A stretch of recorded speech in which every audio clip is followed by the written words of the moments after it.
আজকে সকালের জলখাবারে করেছি খিচুড়ি, তাই খেয়ে বাবা আর মেয়ে চলে গেল। মেয়ে গেল টিউশনে আর ওর বাবা গেল দোকানে।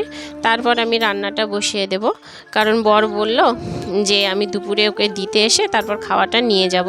তাই রান্নাটা সেরে নিলাম। তো আজকে রান্নায় করেছি করলা আর আলু দিয়ে ছোটো মাছ, আর করেছি মোচার ঘন্ট। দুটো খাবারই কিন্তু খুব ভালো হয়েছিল খেতে।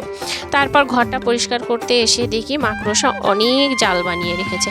তো ভাবলাম সেইগুলোকেই পরিষ্কার করি, তাই ঝুলগুলো ঝেড়ে নিচ্ছিলাম। যেহেতু রান্না সবথেকে বড় কাজ আমার মনে হয়, তো রান্নাটা যেহেতু হয়ে গেছে, এবার আমি আস্তে আস্তে সমস্ত কাজগুলো করে নিই। বর বাড়িতে আসলে কাজটা একটু বেশিই থাকে, যেহেতু আসবে না মেয়ে আর আমি, তাই ভাবলাম ঘরগুলোকে সুন্দরভাবে পরিষ্কার করে নিই। তো ঝুল ঝাড়া আমার হয়ে গেছে। এবার আমি বিছানার বেড কভারটাও আজকে তুলে দিয়ে তারপর এগুলোকে আমি ধুয়ে দিব। ঘরে মাকড়সার জাল হলে কিন্তু একদমই ভালো লাগে না। তারপর মাকড়সার জালগুলো তো আমি ঝেড়ে ফেললাম। এবার আমি ওয়ালটাও একটু মুছে দিলাম, নোংরা পড়েছে তাই।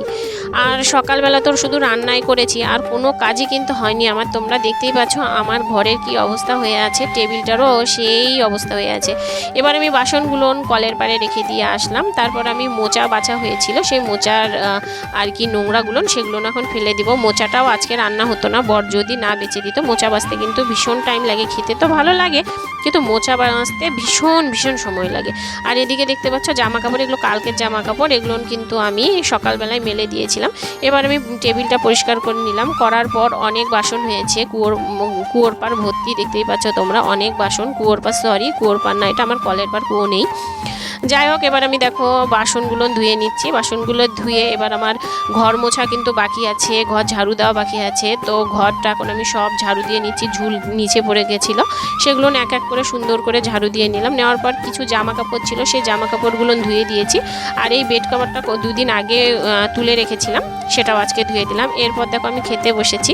তো খাওয়াটা আজকে সত্যি খুব ভালো হয়েছে। তারপর খাওয়া দাওয়া করে একটু চলে গেলাম দিদির বাড়ি। আর গ্রামের পরিবেশটা কিন্তু খুব সুন্দর। টাটা।